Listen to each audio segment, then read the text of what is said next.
Never mind. Let's begin the presentation so that we start on time and finish on time as usual. Can anyone please let me know, is the screen visible and am I audible clearly?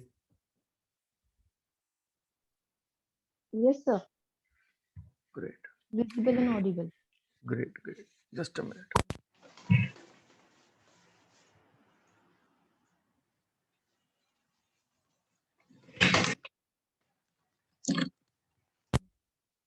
Yep. Okay. So for paid group members, this is a little continuation of the topic, but for free group members, this is in itself a new topic. The power of spoken words in our clinics. We all know the value of spoken words.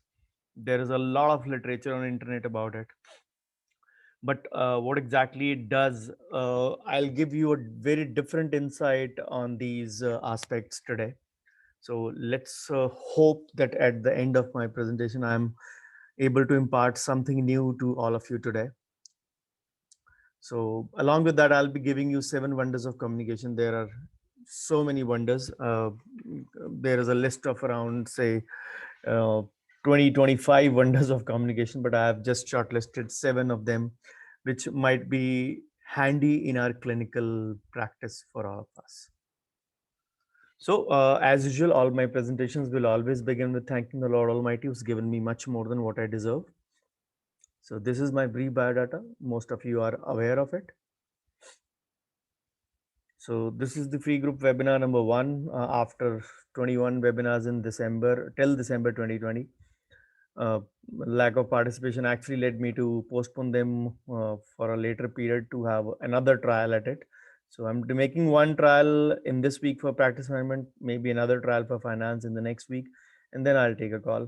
My look would be on the number of participants in the seminar, because if early morning doesn't suit, uh, at the end of the day, 8 p.m. doesn't suit, then no time will suit anyone. Then probably it is lack of interest only.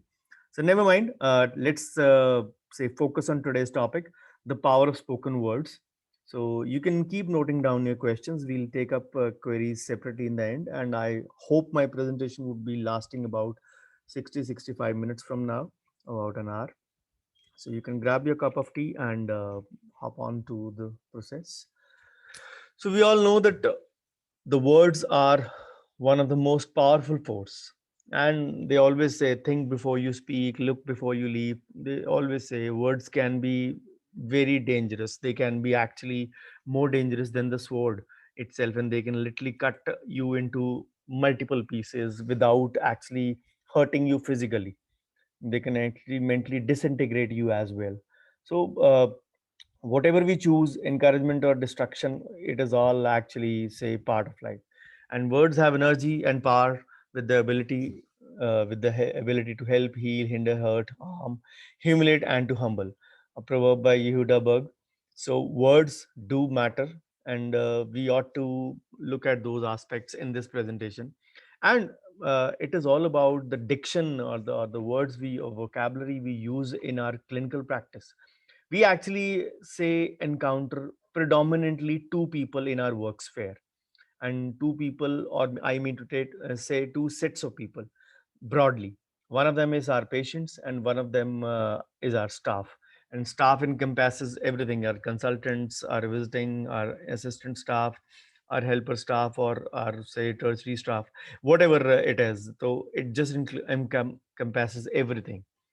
So I believe that communication is one of the most crucial concepts, and whatever we actually share regarding our clinic, regarding our practice, regarding our patients, regarding our data, whatever it is, how we are going to treat it, it is all based on effective communication. So, exactly, this presentation is not about purely communication, as the title may suggest. It is, of course, about more about the speaking words. But yes, the boundaries are sometimes indistinct, and we cannot actually fail. According to a study in USA, a, say poor communication has been a factor in 1700 plus patient deaths and over 7.1.7 billion in malpractice suits. Of course, the malpractice suits are more common in those parts of the world. Of course, the favorite word used in any clinic is "I'll sue you." So, but then it does not undermine if there are no data or studies available in our part or in our country. This same encompassing the medical field, not only the dental field, is actually, this may be a bigger one in terms of number of deaths, maybe probably lesser in terms of malpractice suits comparatively, because this is less common over here. But nobody can take away from the fact that effective communication still holds good ground, and it actually saves on cost. It actually increases your efficiency. It increases your way of working. And how we actually talk with our patient is the one of the first steps as we begin our clinical journey. Whatever do a good setup in our practice, make a nice clinic with all the facilities available, with charming staff, if the way to talk is bad, we will not actually win many of the, say, followers. We'll have many detractors as well. Again, like many other factors, many other reasons, and many other skills that we don't learn, communication is also one of them, which we actually don't learn in our practice, in our college life as well. So there are so many things which uh, because we are into the business of dentistry, whatever we may call it as a noble profession or not, but it is. But we might be highly educated, we might be, say, our brains might be much used to gathering and, say, processing of data, whatever raw or, say, formal data. But whatever has to be the, say, summary of that data, or processing of the information that we encounter from patient diagnosis, that still has to be conveyed to the patient. And that is where we actually need to understand. We understand the technical jargon, the medical or the dental jargon, or the, say, difficult words, but the patients may not. So they need to be actually told in a way that they realize this thing. Fortunately, it is not as difficult as we think that it is. The key always would be to empathize with them, and the dental issues should be discussed in a very, very compassionate way. And that actually again underlines the importance of first consultation and giving actually proper time to the patient. People or colleagues who are in a hurry to actually treat more and more in a day, they'll actually may end up earning more money, but they won't end up retaining more of patients. And when we actually talk with someone, we have to be very observant, we have to give keen attention, and there has to be purpose behind it. And again, the conversation has to be very tactful. Patients, it is not only about the way we talk to the patients in the first consultation, it is about to the talking to the patients in a way when we encounter different situations. 2 days back we had a webinar in paid group regarding patient criticism, how to take that, or maybe staff criticism, how to take that, and how to actually deal with the words of conversation. So there also the tactful way is required. Again, another important aspect is to control your anger. Already have a YouTube presentation on this on anger management in your clinic on the YouTube channel, on my YouTube channel. Giving you will be giving you a link in the end. But then these all things are a portion.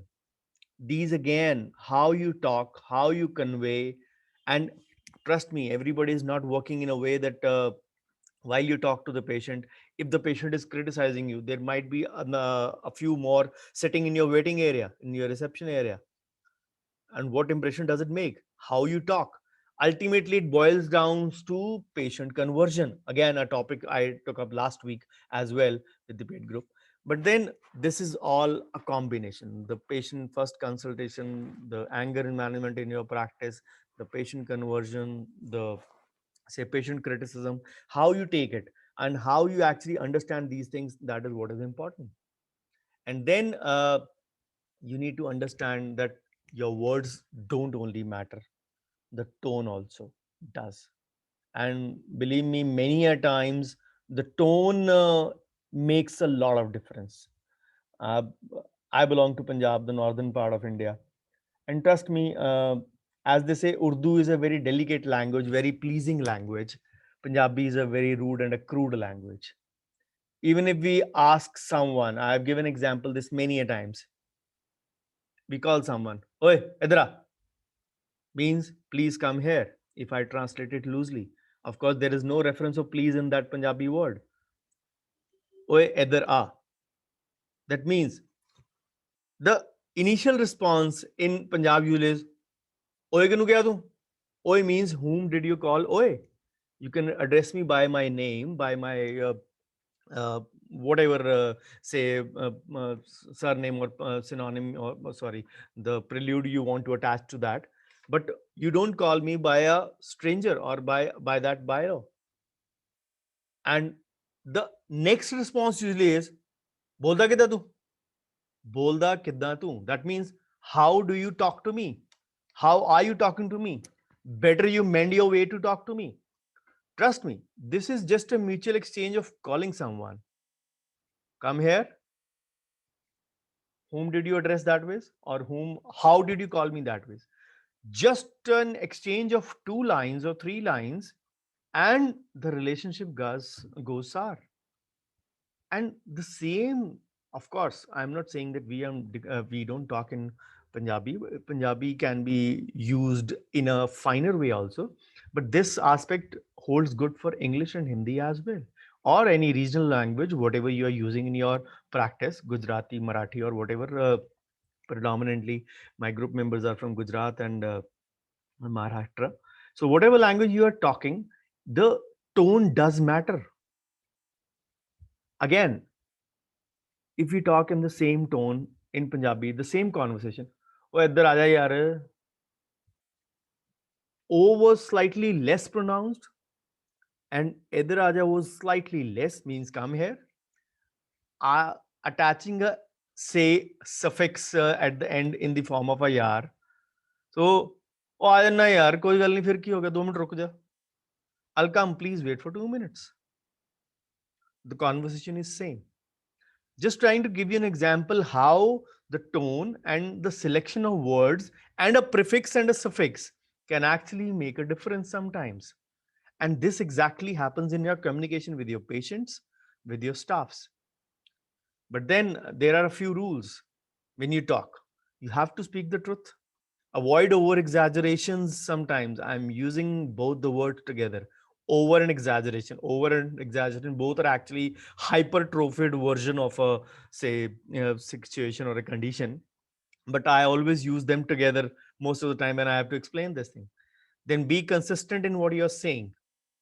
Don't use double standards in addressing people.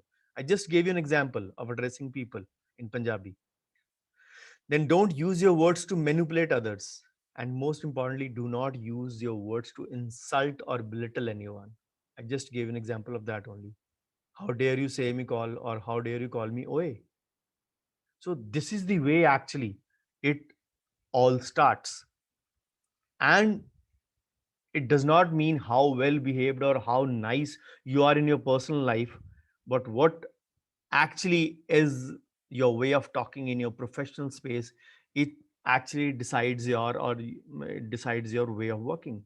And trust me, words can't work alone. We say the power of spoken words, but words come with a lot of baggage as well, and the tone is number one of them. You just give you an example.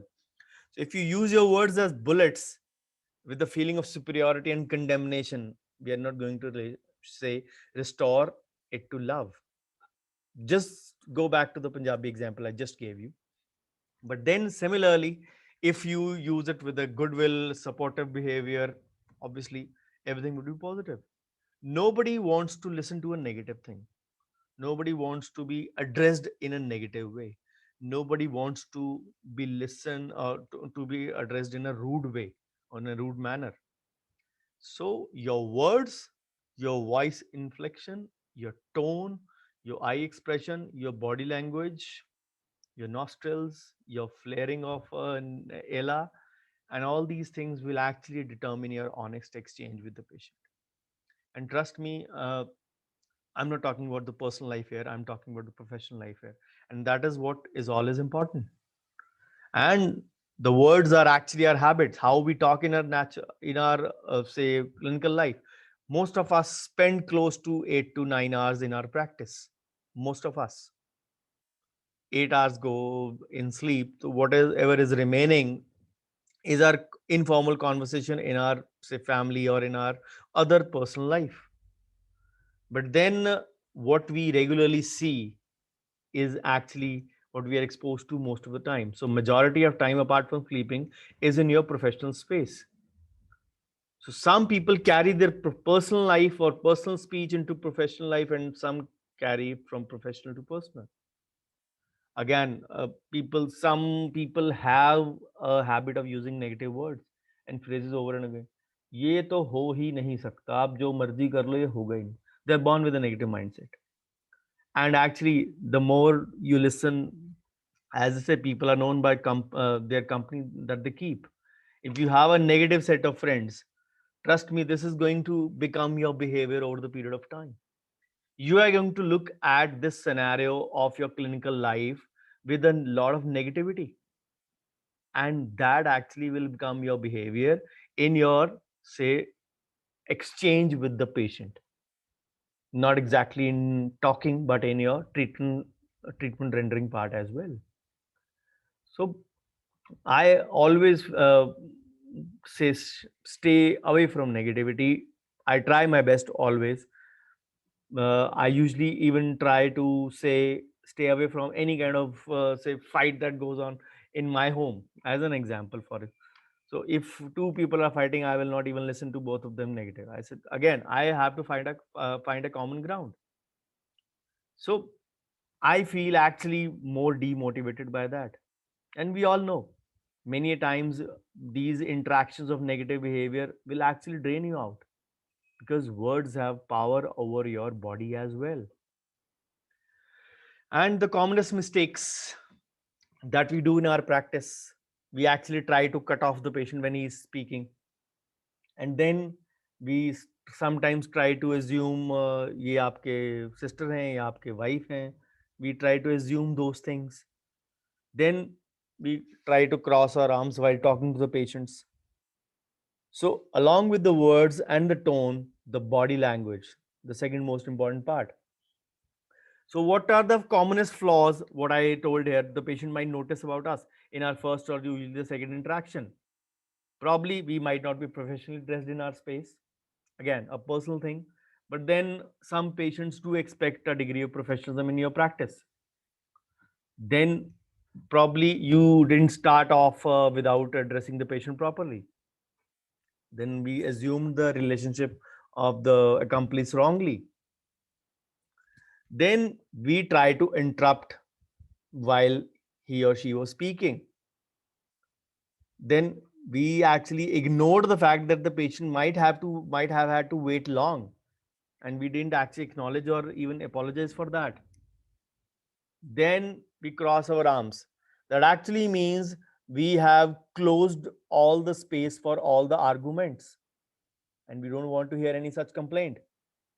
And then we may badmouth a colleague, which actually further demonstrates a lack of professional decorum.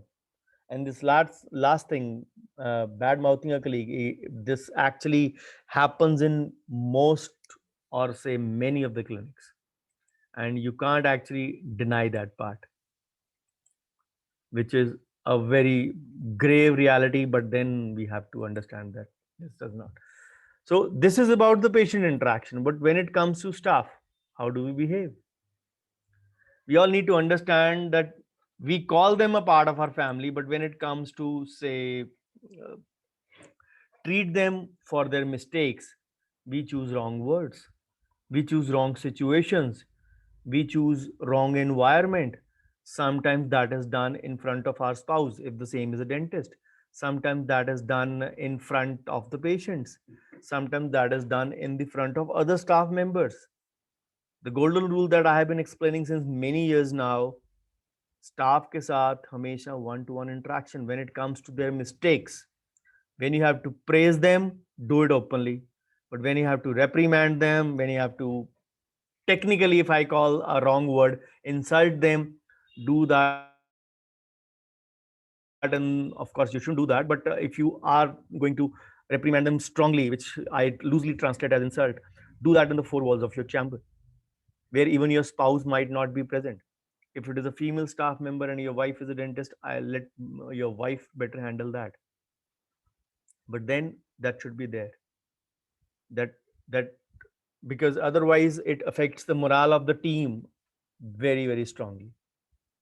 Damages, see, I just gave you an example. This negativity which we talk, which we do, sometimes has a draining effect on our body as well. So if that does to you, doesn't it happen to the opposite person whom you are doing the same? So it actually, because one, if you are having multiple staff members and you're doing this to one staff, when you come back from the say chamber, the other staff member will still pause, say ask what happened to you. If the voice was not audible, it was say confined to the four walls of the clinic, the staff member might not reply in a positive or a negative way, might keep mum. Of course there is an effect of your dant on the staff member, but then it slightly inhibits the communication, which actually disrupts the workflow as well. One staff member is supposed to pass on information sometimes to another for any patient related work, which the workflow might be disrupted. So make sure whatever these things happen, even in the closed chambers, they happen usually at the end of the day. Never at the start, usually not in the middle, but at the end of the day. So that the staff member has a whole night to reflect upon. And of course, it does not mean that even if you are doing that in a closed chamber, you are supposed to insult that staff member. You're still supposed to maintain your dignity, maintain your tone, maintain your say voice, all those things. Of course, your body language as well. So it actually, if you hurt your staff, this is actually going to hurt your patients as well in the longer run. And let me give you a few examples. What can it do? Lack of attention to detail at registration of front desk, not taking proper history, not taking proper examination, then again, not doing a good patient follow up, mislabeling any of the medicines or solutions that you have. Obviously, not by choice. Yes, some do say try to give it back. They have a nature, inherent nature in that sense. Not returning patient calls, and many more. Ultimately, what is it is doing? It is actually affecting your output. But on this slide, usually colleagues ask me, sir इसका मतलब ये है कि staff को गलती करने दें, उनको कभी डांटे ना. I told you the whole procedure. To be done at the end of the day, to be done in the four closed walls when not even your spouse present, and still doing it maintaining your dignity, choosing your words carefully, choosing your tone carefully, and not shouting at them, and maintaining a proper body language, not making any wrong gestures. So all these things, it's not that we all are human, we are all prone to mistakes, even we might be making so many of them, but yes, we do need to make our staff realize about their mistake, but there is a way, as I told you. Because why it is important? Because staff satisfaction and patient satisfaction have a direct relation with them. And if the patients are not satisfied, they'll actually say there are so many avenues for them, particularly the social media. We discussed this 2 nights before. Of course, that presentation would be there in a month's time on YouTube as well. So patient criticism, online, offline, and in the form of Google reviews. Then patients actually, I have been again this concept I have been say promoting since many years now, that patients look at the total experience, and that is where we actually make a flaw in judgment. We believe that the patient is coming for price only. Pricing is, yes, a very important component, but it is not the only component. Patients want a good experience. Patient wants to be treated well. ऐसे भी और वैसे भी, that the line I speak very commonly. ऐसे भी means treatment wise, वैसे में भी means behavior wise.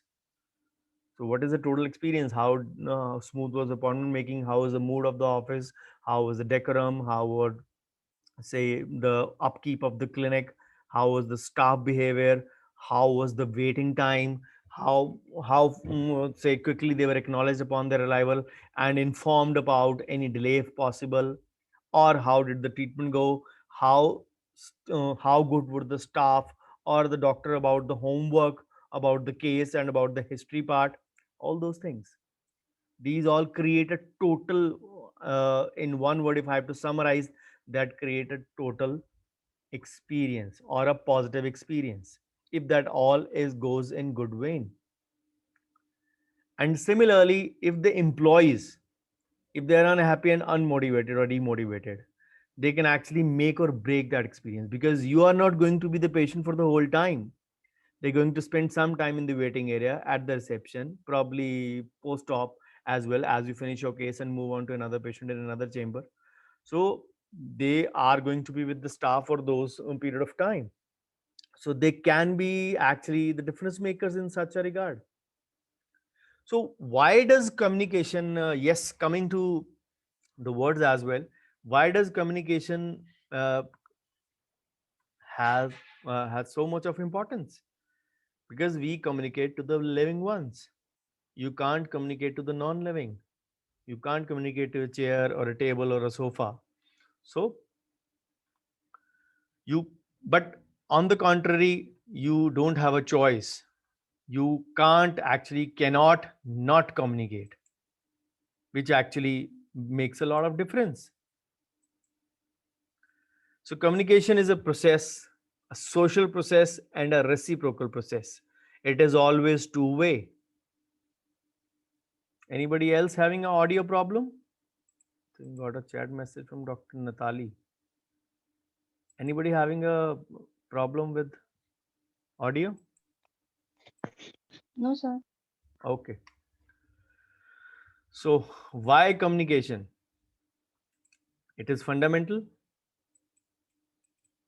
It is vital, because one can't live without it.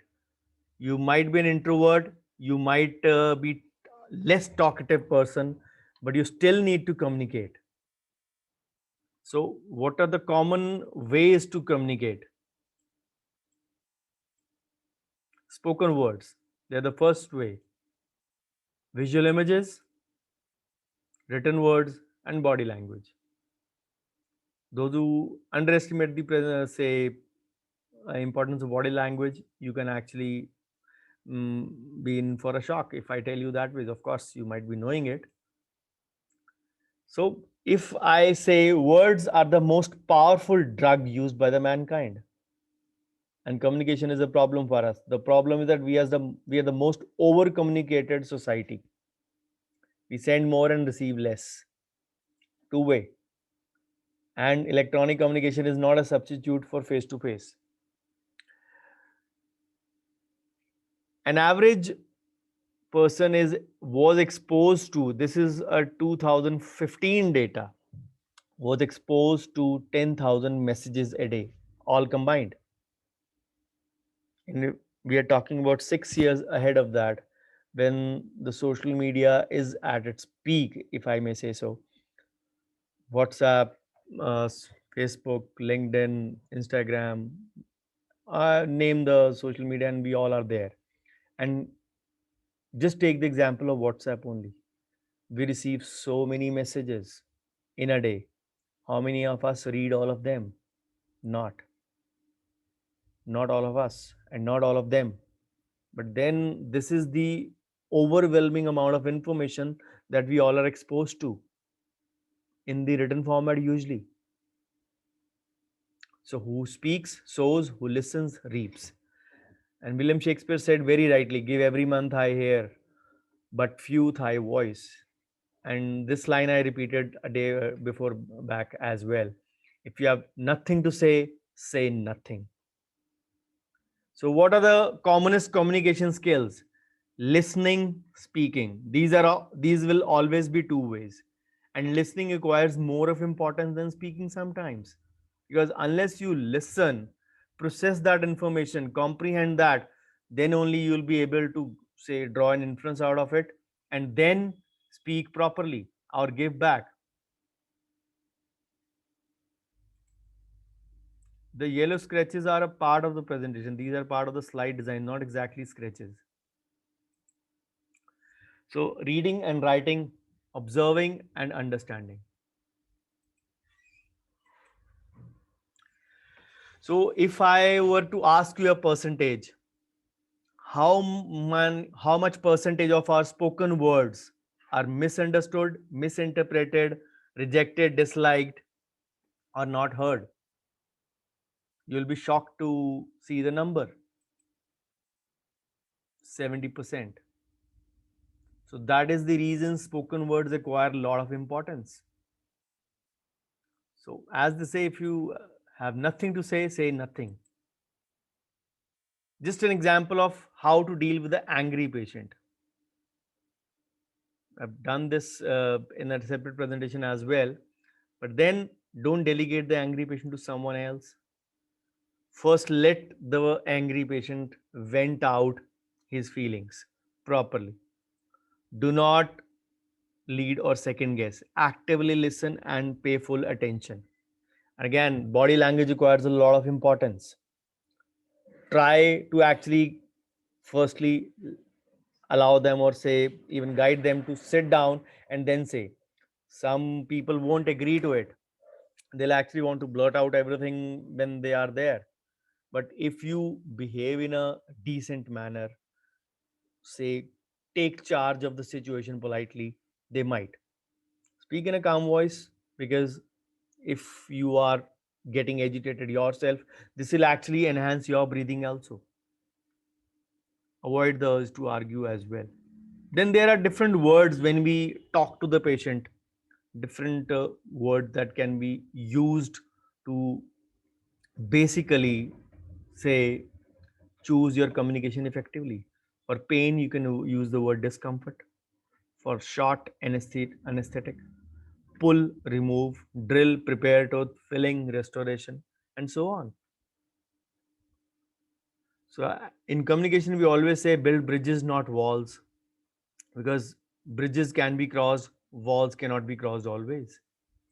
And sometimes it takes only a single thought to move the world. So these are the commonest lines. Watch your thoughts, because it all starts from a thought. Because thoughts will become words. And what your words are, they'll become your actions. And actions become habits. Habits become a character, and character defines your destiny. So it all started from a wrong thought, which became words. So you need to understand that part. The single biggest problem in communication is we believe that it has taken place, whereas unfortunately it has not. We actually presume that the other person might have understood. अगर आप मेरे को जानते हो तो आप मेरे को ये भी जानते होगे कि मेरे मन के अंदर क्या चल रहा है. It's not always true. We assume and presume many a times. We need to understand those things, that communication has to take place verbally. When it does, yes, not always it will be verbal, but whenever it is verbal, it has to be very clear, concise. Words are just words, and without heart, they have no meaning. So have a lot of compassion in what you speak. So the power of spoken words. What is the hallmark of patient satisfaction in any practice? Retrain yourself with a systematic approach. Whatever the way you have been following might not be good. Maybe your way of talking to the patient, maybe your way of consultation to the patient might not be good. Be 100% consistent with every patient. And my favorite line, once again, patients don't care how much you know until they think you care. And because it ultimately has to be job satisfaction and patient satisfaction, both go hand in hand. If you are happy and satisfied, you tend to believe that the other thing would also be true. But then all this starts with talking, using words, which you have to use very carefully. I'll give you an example of Randa Zalman. She is a marketing and communication expert in Europe. And she says patient communication strategy can be adopted using the acronym RESPECT. We all are used to using a lot of acronyms in our practice, in our college life. remembering many of the, say, side effect symptoms through different settled, even say for the cranial nerves, we all had a acronym. I hope you all remember them. UPTA, FAGWA. So R for repo, smallest details, physical appearance, your level of eye contact with the patients, or how often you use the names while talking to the patient. And this all has to be done with proper attention. Then explain, ask patients about more about their history, more and about their uh, say chief complaint and other things which might be related to the patient's current problem, because that will give you a further insight to have a judgment about their needs and wants. And the more intelligent questions you use, the more they'll be engaged in conversation with you, because patients will summarize that all into one line. Doctor ने सब कुछ मेरी बात पहले ध्यान से सुनी, समझी, and then treatment start किया. This one line makes a lot of difference when he or she is going to talk to his family, colleagues, references, friends, whatever. This one line is going to make a lot of difference. But this, for this one line to come out of patient's mouth, you have to pay a lot of say attention.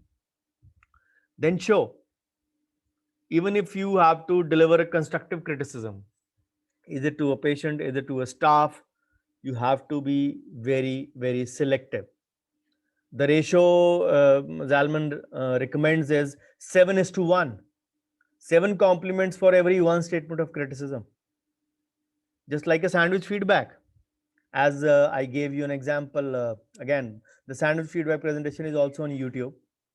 So you can actually intermingle, say, intertwine those criticisms in the layers of compliments. Then practice. We always say practice makes a man perfect. Of course, it makes women as well, but that is the adage. But we practice our own work. Do we practice communication with the patient?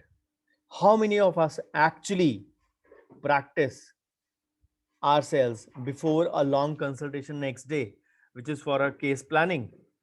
Hardly. Few of us. What it does, role play, what it does actually is that you are prepared to answer any of the bouncers from the patient as well. The patients might have a different answer or different question, which even you might not have envisaged, and you might try to cover it. Let's suppose, again, just a factitious situation, the consultation is for multiple missing teeth, single teeth, tooth missing, here and there. You are not doing implants. You are going to give a consultation for the patient to choose between a PFM and a zirconia, considering all other factors are controlled. So just assume rule out any other periodontal or any other factors, presuming that that situation is favorable. You go on giving the presentation about the types of bridges, starts from metal, goes up to PFM, goes up to precious metals, probably then zirconias, metal freeze, and all those. You give the patient listens to you and asks you, can't we do implants? Number one scenario. Number two scenario, you are doing implants, but you presumed कि अगर patient को implant बताया तो patient भाग जाएगा. So again, the conversation will start from the bridges. We assume that the patient did not or could not afford implants. So again, our conversation starts from there. Maybe start from RPD and then go up to bridges, eliminating implants from the conversation. Again, the patient asks you, can't we do implants? What message does it send across to you? The patient has done his homework. Yes, courtesy Google uncle or Dr. Google, as I say. The patient has done his homework. You might be caught unaware. Number two, you're breaching on the patient's fundamental right. The Supreme Court accorded this right to all the patients in 2007 and 8, making it a duty for every clinician. You're supposed to give patient all the options, whether he or she can afford it or not, and whether the dentist or the doctor is offering it or not. So whether you're doing implants or not, and whether the patient can afford it or not, you're supposed to give these options. And these recommendations from Supreme Court happened in 2007 and 8, 13 years back, 14 years back. So you need to realize that you need to do your homework first. And whatever situation, the patient's question in both the scenarios, can't we do implants? If you are doing it, yes, we can do it, but I thought you might not be able to afford it. This is a personal attack, which I call it. The second situation, presuming you're not doing it, sometimes you call a consultant, sometimes you are not making a diagnosis based on the fact that whether the patient can get an implant done or not. So you are not doing it yourself. In that case, हाँ वो भी कर सकते हैं, पर वो महंगा बहुत है, कामयाब नहीं है, इतना खर्चा बहुत आ जाएगा आपको. Again, a personal comment, intertwined, trying to hide your own abilities. That is where the patient actually notices your tone, which went from being confident to lesser one, from, with no disrespect, from Narendra Modi to Manmohan Singh in terms of tone. Again, no respect, please. So to anyone. So this is the way, a strong tone to an undermined tone. The patient notices that. He was very strongly and confidently conveying me the options. Suddenly he went defensive. Why? या तो इसको आता नहीं है या ये करते नहीं है. In this scenario, the other scenario, मेरे को लगा आप अफोर्ड नहीं कर सकते हो. मेरे को टुच्चा समझा, मेरे को गरीब समझा इसने. Both the ways where you actually try to be defensive, one out of your presumption that the patient can't afford it, one out of your inability that yes, मैं तो इम्प्लांट करता नहीं, कंसल्टेंट को बुलाना पड़ेगा, उसके नखरे बहुत है, whatever reasons. Both the cases, practically you were at fault. So you thought that you are giving the best choice in the world to the patient, which actually was not the best as well. Again, presuming all other bone periodontal factors are okay. I'm not going into those parts. So try to understand that it was your mistake first. How you convey it to the patient, it makes a lot of difference. So when you say practice, we practice on the, say, doing on the dummies, say applying rubber dam sheet, we practice on the dummies, opening up root canals, making crown preps. But have we ever practiced communication skills? कोई बात नहीं, मैं handle कर लूंगा. We actually we take it for granted. We believe that बोलना, खाना, करना ये तो रूटीन काम है, तो हर बंदा कर लेता है, मैं भी कर लूंगा. No, every personality is a different one. Every person can't talk that strongly or that confidently to the patient, even if they are skillful in that. And sometimes the reverse is also true. People are less skillful, they don't know the art, but they can talk very strongly. And balanced personalities are very rare sometimes as well. So then empathy. Avoid being judgmental. I just gave you an example. Be encouraging to your patients. Again, verbal and non-verbal, both cues. I'll take up the queries in the end, Dr. Divya. So collaboration. Partner with your patients to tell them why you're doing, what you're doing, how you're doing. And it is ultimately patients' right as well. Technology, we all know how to communicate in a different way and use technology as a boon, not as a bane. And you have to be clear and direct. And whenever you have to use technology to send messages to patient as well, do take a prior permission. So that brings me to the latter half of the presentation, the 7 wonders of communication. So we all have heard about the word communication, but we are actually not aware about the full concept of it. And good communication means good motivation as well. And the sooner we start doing it, the sooner we'll realize that yes, it makes a lot of difference in our practice. Then, number one wonder of communication is mind reading. We all try to mind read. Patient किस में आया है, कौन से vehicle पे आया है, कैसा ड्रेसअप किया है, कैसे बात कर रहा है. He might not, he or she might not be able to afford us. As we say, start making assumptions and presumptions. Trust me, we can't literally read others' minds, howsoever you might be trained at it. Maybe a few of your family members you can do, a couple of close friends, but the patients are not your close friends or your family members that you interact almost on a daily basis. They're there for you, with you for a short period, maybe extended period of month, 1.5 month, but then not beyond that. अरे हम लोग अपना mind नहीं पढ़ सकते हैं, दूसरों को कहां से पढ़ेंगे? My practice management session always starts with the first line: know yourself. Knowing yourself is a bigger art than knowing others. हम लोग खुद को नहीं जान पाते एंड वी प्रिज्यूम दैट हम पेशेंट का 1 मिनट में 1 सेकंड में पढ़ लेंगे, which is not true. We underestimate and overestimate sometimes, and we actually want to believe that what our judgment is correct. It's not. Then belief systems and objective truths. We try to make preconceived notions, prejudging everyone. That is wrong. If we do that, we actually have to believe that we don't know really about anything. So take the truth as it comes and try to judge the patient with an open mind.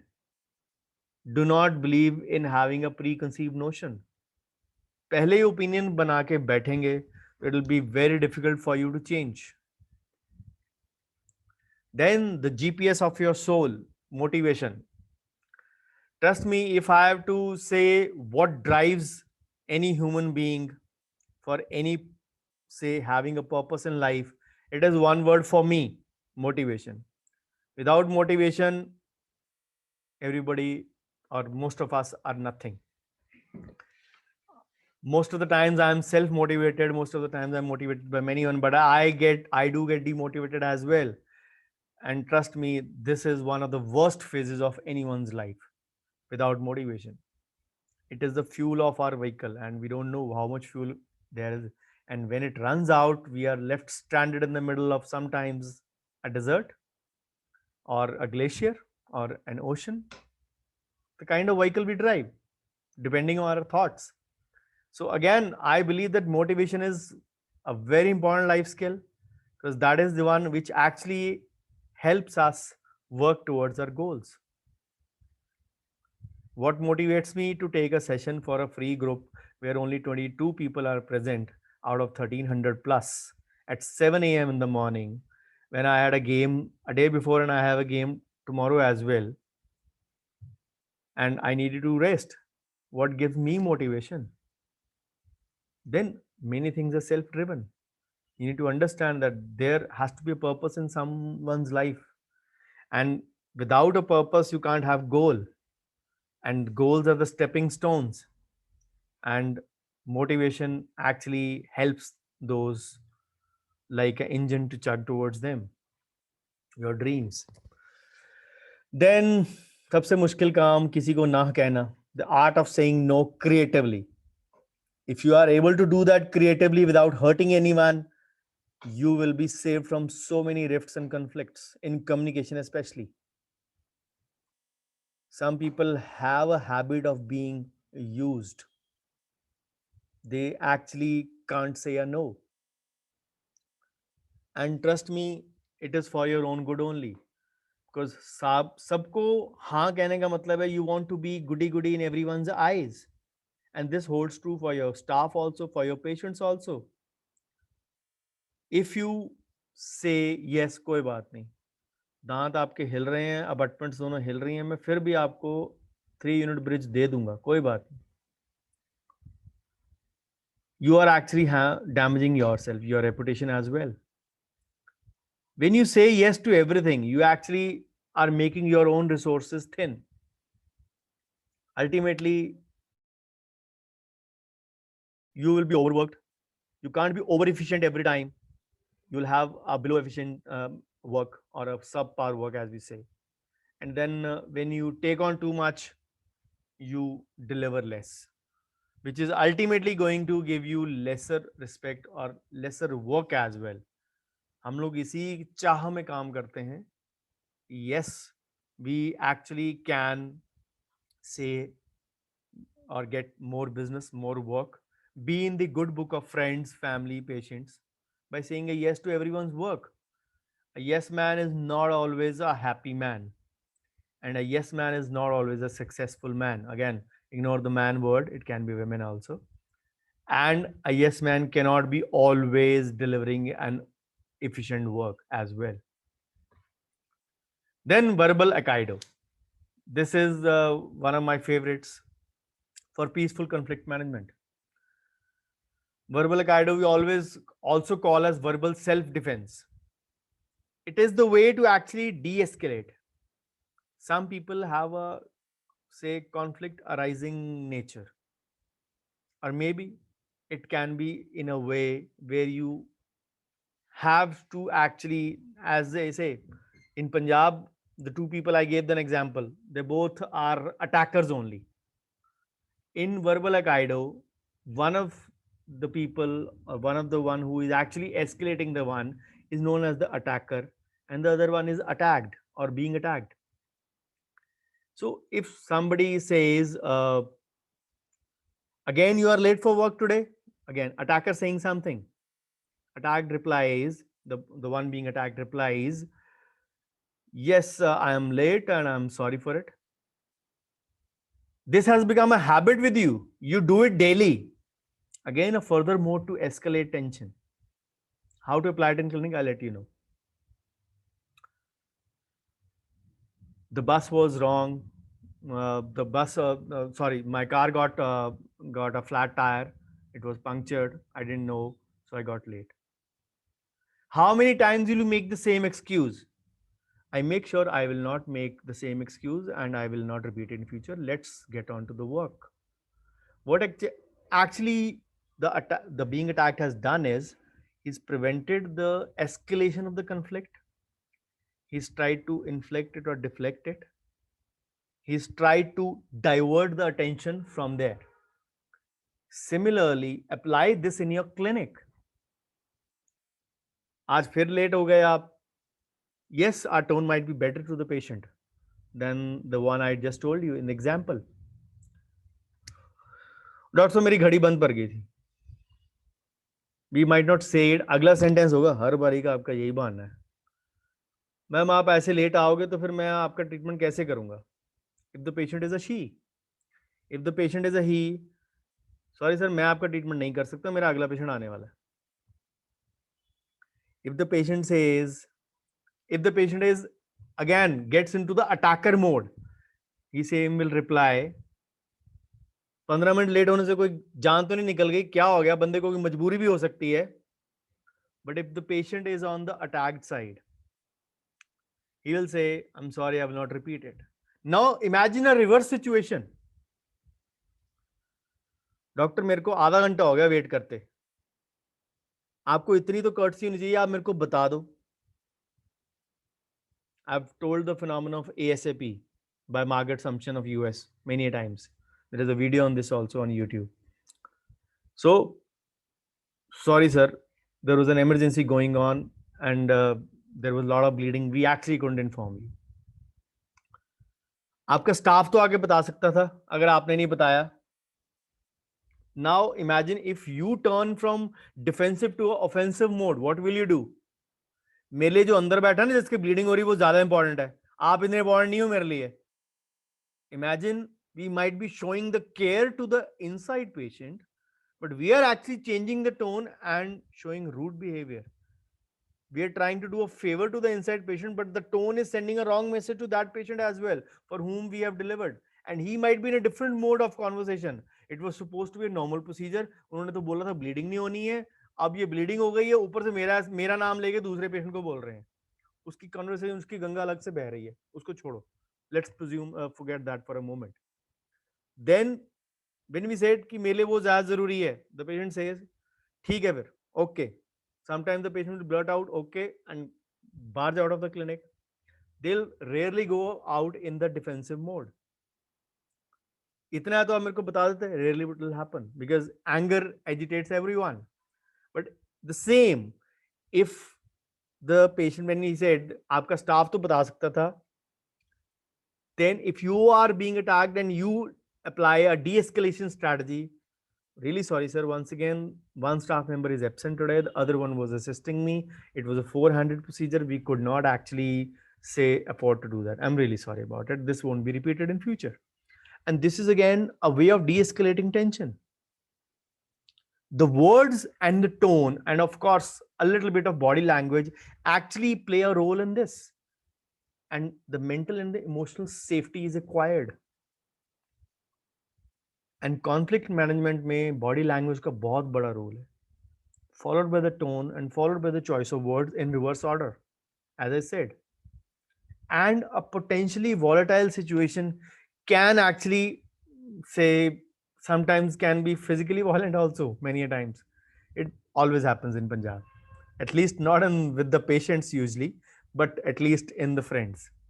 The normal situation, because the body language, the tone, and the choice of words all are hypertrophied or hyper aggressive. Again, using the two say adjectives in that one sentence, in one word, sorry. So then it always is better how to de-escalate, taking a time out, deflecting the conversation to less argumentative topic and redirecting to another topics. So that is the best way to de-escalate. Unfortunately, this kind of conflict resolution we are not again trained in, but verbal aikido is one of the best ways of peaceful conflict management. So basic strategy is via 3-step approach, how to actually balance the energy. Receiving the attack with an inner smile. Beware, do not use an outer smile because it will further fuel the anger of the attacker. Again, as they say, na, all is well, Three Idiots. Say, mentally soothe yourself with an inner smile. कोई बात, गलती मेरी थी तो सुन रहा हूँ, कोई बात. Listen with an inner smile. Then accompanying the attack to a point of destabilization. Then rebalancing the attack so that the attacker may save face. Sometimes counter attack also. Fine.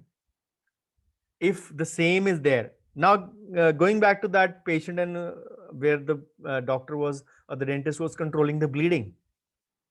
If you have to do that, sir, पिछले 2 बार से आप, again, maintaining the tone, sir, पिछले using the third step, rebalancing the attack. Sir पिछले 2 बार से आप आधा घंटा late आए, I still attended to you.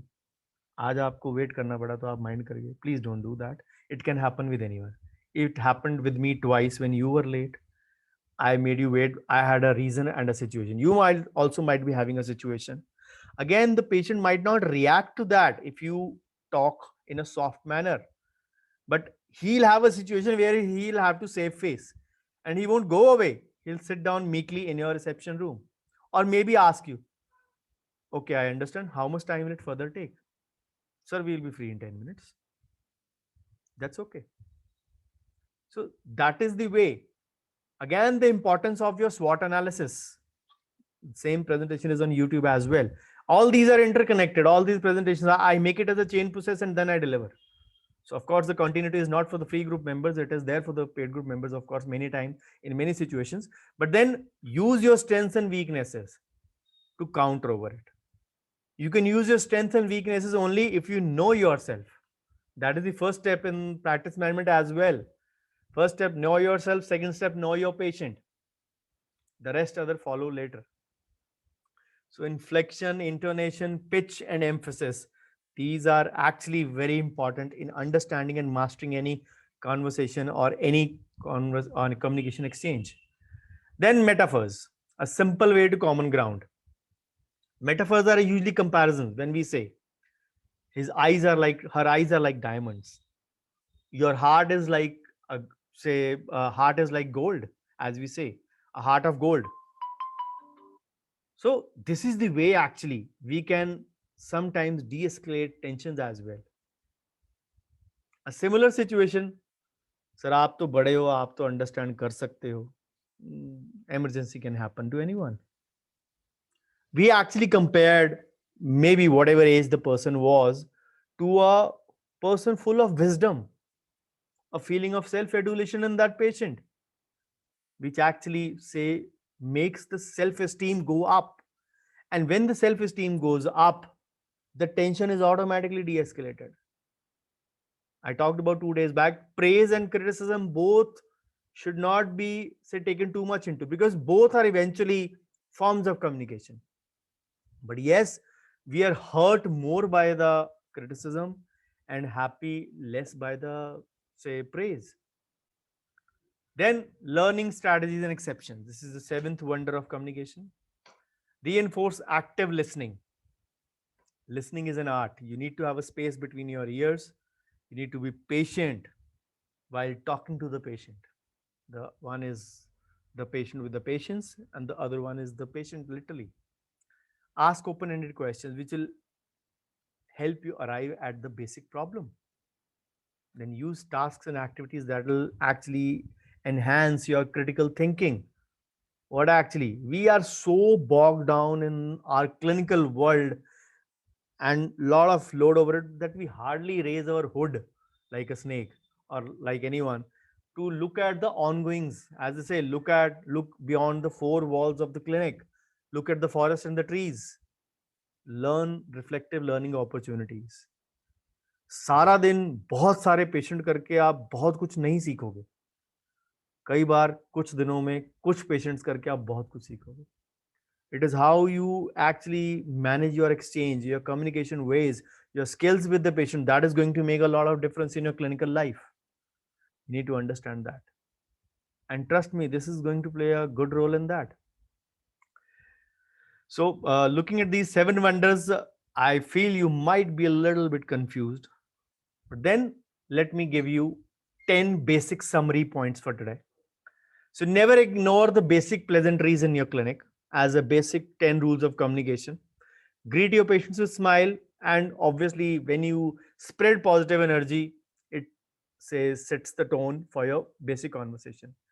And any pleasantry like a good morning, how are you, have a good day, these are small talks, don't underestimate their importance.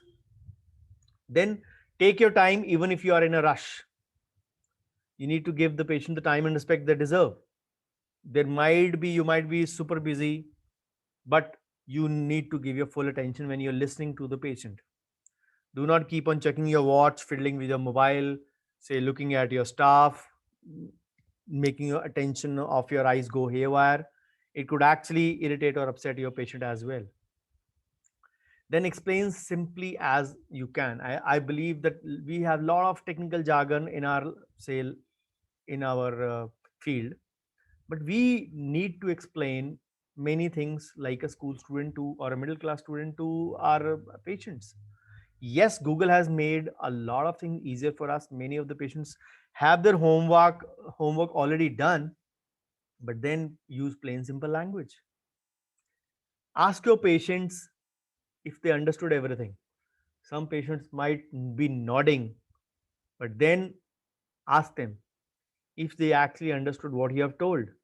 Ask them to parrot it back to you. Parrot it back means, I hope you understand. Whatever you said, let them reply back to you so that you can correct any mistakes in their understanding and answer any questions if they have. And again, for any treatment to begin, for consent also, that one line holds good. Both you and the patient understood the same thing in the same sense. That is the bottom line of consent as well. And that holds good in communication as well. So collaborate with your patients, talk about your recommendations, what you think. It is like a partnership with them. You have to give them all the options, explaining the pros and the cons, and you believe that you have to say take their input as well. Obviously, many patients do ask questions. Ask them answer them to their full satisfaction. Then talk about patients' lives too. Small informal conversations can be actually a tool to assess information that will be doing it.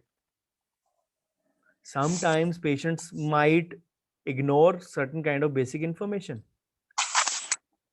They'll say, doctor मुझे इतने बजे मत बुलाओ, मुझे खाना खाना होता है. खाना क्यों खाना होता है? दवाई लेनी होती है. दवाई कौन सी लेते हो? अच्छा हाँ, ये भी दवाई मैं लेती हूँ, मैं बताना भूल गया, whatever. Certain kinds of informal communication will reveal out many secrets, which they not deliberately, but sometimes may have forgotten that, which is very common with many patients. So never ignore those aspects. Then an eye contact always. It is very important for giving or showing the patient that you are paying them undivided attention. And studies have also shown that if a doctor lets a patient speak uninterrupted for 3 to 4 minutes, they will tell you up to 90% of what's wrong with them. And we actually don't look at the symptoms properly. We try to interrupt, we try to cut short their talk, whatever they are talking. And we tend to believe that we know everything. And most of the times the patients will have this complaint, doctor ने हमारी बात ठीक से सुनी ही नहीं. And that is very common. Then avoid being judgmental. Verbally and non-verbally, you have to be empathetic. And if the patient is actually hell-bent on making a poor choice, do not make a personal assault. Be calm and understanding. If the patient can afford it for a missing tooth, still the patient chooses a RPD with the wired RPD, we call it the gum stripper. Just try to explain the patient calmly about it. And if you don't want to actually harm the patient, refuse the patient the same. No harm in that. You're still not going to earn more than 1,000, 2,000 bucks out of that, but refuse it. Trust me, many times you will have a conversion to what you want.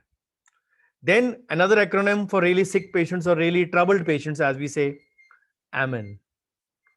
Affirm, meet, educate, and no matter what, assure them. Again, being empathetic is a choice, but don't give them hopes. Don't give a fractured tooth patient a hope that ये नहीं अपने आप बीच में इसमें जुड़ जाएगा, plaster लगा देंगे जुड़ जाएगा. Don't say give such examples of miracles. Then take advantage of technology. We have a lot of tools to stay in touch with the patients, and COVID-19 has changed our way of working to a lot of extent. Show your patients how you use your technology and how you're going to use it for their betterment. So I hope the early morning lecture did not make you sleep like penguins and kept you warm as well. It's a little bit cold in North India, courtesy rain 2 days back. But then summing it up with the carry home gyan. So communication is effective whether it creates preferred recent results, for so it was intended. Example, if you have to inform staff कि कल late नहीं आना, we are not actually conveying them that we have to be on time. It actually, there is a way. We are all excited to begin with everyone on early day tomorrow, and we hope कल surgery जो सुबह हमने रखी है वो ठीक हो जाए. There is a way to convey to staff as well. This is just a very small example, because the way we communicate, it indeed needs to have a lot of focus, and we need to find a way to get our ideas and feelings to people, and it will take a lot of effort. You have to think from other person's perspective, be in his or her shoes, and then try to implement it, or convey your thoughts. You can be more persuasive if you know the reasons of potential resistance, but then you will know only if you listen to them कि किस कारण वो resistance दे रहे हैं to your demand, if I may say so. So great communicators are highly efficient. Any organization can grow only if the communication skills are better in them, and it actually makes everyone become cooperative as well and reduces a lot of workplace difficulties. So be a go-getter, to change your life. It is deciding it's time to step up and do just that. So thank you so much for a patient hearing, and I hope I stuck to my time of 70 minutes. So this is my address, my email. Since this presentation will later on go on YouTube as well, so it's a formality to do all the say details. Then YouTube channel, I mentioned about a lot of videos about consultation, anger management, patient conversion. All of them are on YouTube. You can search for them, and if you forget, just type in the word Dr. Bhavdeep Oja. Subscribe to the channel and hit the bell icon. You'll be getting videos every week, surely till the mid of June from today. So those who are interested in reading Idea Times, I've been writing a column for almost 4.5 years now. All of them are on my website, so you can use this link directly to say download and read them. All of them are very small KB size particles. My social media presence all by my name, Dr. Bhavdeep, without any name, without any underscore dot. So you can get in touch with me on any of the platforms. So please do send me your valuable feedback in the WhatsApp group wherever you are. Bouquets and brickbats both would be welcome in equal measure. Thank you so much. And I stop my presentation for taking up the queries firstly from the chat and then from anyone who wants to ask live. Thank you so much. Okay. Dr. Raghu, okay, you asked me that. Dr. Divya. So patients want to know the treatment and treatment cost in the first appointment itself. Should we insist on a second consultation visit by a patient? How to convince patient to visit again for treatment discussion? See, Dr. Divya, there are multiple facets to it. If we are, say, dealing with a window shopper patient who's just interested in costing and not listening to the whole discussion or the options available, then you ought to convey the price and let the patient go. We should not be afraid of losing the patient, number one, because the problem with us is that we want to treat everyone who gets through the door, which is practically not possible. So if the patient is willing to return for a discussion, just drop in a hint over there that there are multiple facets to it other than the cost, why we are charging, why this is there. There are multiple options. Leave something open ended in that, so that it urges the patient to come back. But if the patient is just interested in price, tell them, take your consultation and let them go. No harm in losing certain window shoppers. You can't treat everyone. Dr. Mayur asks, I have done treatment of one of my old patients, have completed the chief complaint tooth at the end of treatment. Uh, Told IND about remaining teeth. IND means information and education that need further treatment. But patient got angry saying, why didn't you say in first sitting? So how do we manage such situations? The thing is, if your first chief complaint took long, the patient might feel angry. But there is a way to, again, uh, adopt a verbal Aikido approach or try to de escalate the situation. Do not get angry yourself. Just try to de escalate the situation by letting the patient know that you came to us with a chief complaint. We also didn't have a look at other things. Our first prerogative was to alleviate you of your current pain and swelling or whatever the chief complaint was. And once we are done it, as a part of our duty, we are doing it. Since you didn't ask us to do, but still we, as a part of our duty, again, as I say, the attacker and the attacked philosophy has to be understood very correctly. So I think your question was just before that when I gave the examples of the attacker and the attacked. You can deflect the same back to the patient in a way that the patient understands that yes, I didn't ask, still he is doing it as a duty and telling me, and if I don't get it done, it is ultimately my loss. And again, you can add the time factor as well, since there are other procedures which could not be combined with your current procedure, and then you were suffering from this side, how could we touch the other side? There are multiple parameters that you can involve while conveying it back to the patient, and from being attacked to becoming an attacker, of course, in a polite tone. So remember that philosophy of verbal Aikido. I hope my answer was clear to you. So, sir, should we take consultation fee for the second consultation? That is discussion appointment. See, Dr. Divya, this is a different scenario for everyone. What I believe, that if you are spending your good amount of time for case discussion, case planning, or whatever you say, discussion appointment, I do charge. And I charge sometimes 3 times of my normal consultation. And I let the patient know about that. The patient should be aware of what you're going to charge and why you're going to charge. If it is a long case, that requires a lot of case planning. Yes, if that can span for a couple of sittings, you're not supposed to charge for every sitting. Charge once for your case planning. But if the patient wants to have any doubt clearing session with you, again, don't charge for that. But prior inform the patient about this, that case planning will require a lot of say effort on your side in diagnosis and treatment planning, and you will be charging this much amount for that. Trust me, this is one of the say first steps in conversion as well. If the patient is not actually say willing to pay that, he will not be willing to pay for the whole long case as well. It holds true. Okay. Hmm. Any more queries? Okay, yes.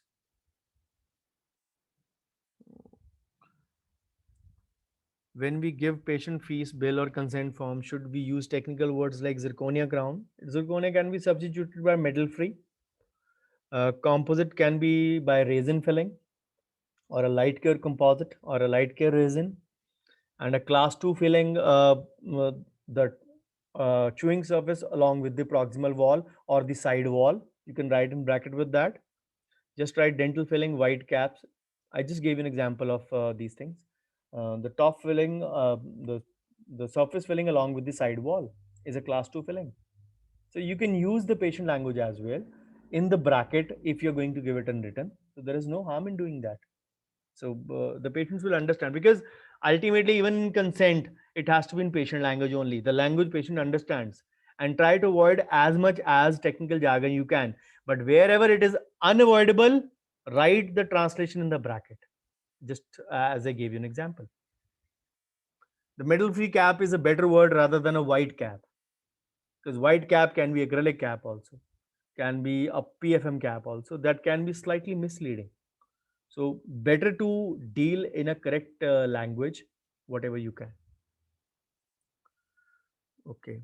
So Dr. Raghuvana asks, I had a patient who came for second visit for RCT after 7 years now, but wanted temporary filling again on it because he had no pain. How to manage such patients? The first thing is explain the patient everything about the pros and the cons of leaving such a tooth open, and then explaining the other consequences of not getting the treatment done, infection and all those things. And even the gravest one is, if you want to convey, you can convey it in a different manner.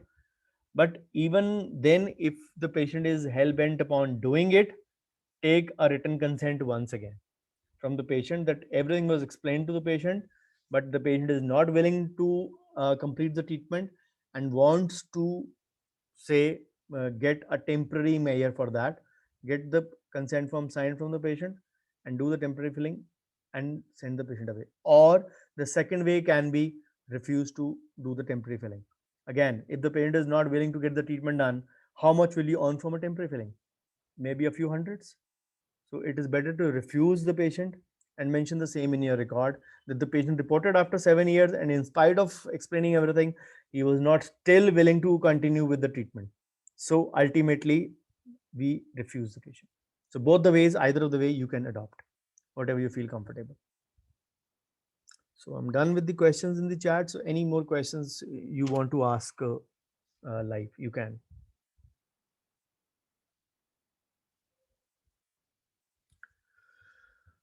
Thank you, Dr. Divya. Do post your feedback in the WhatsApp group, whatever you want to. Any more queries?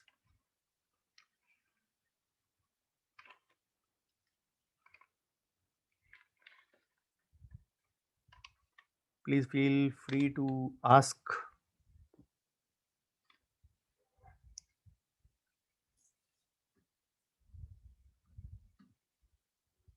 Thank you, Dr. Raghu.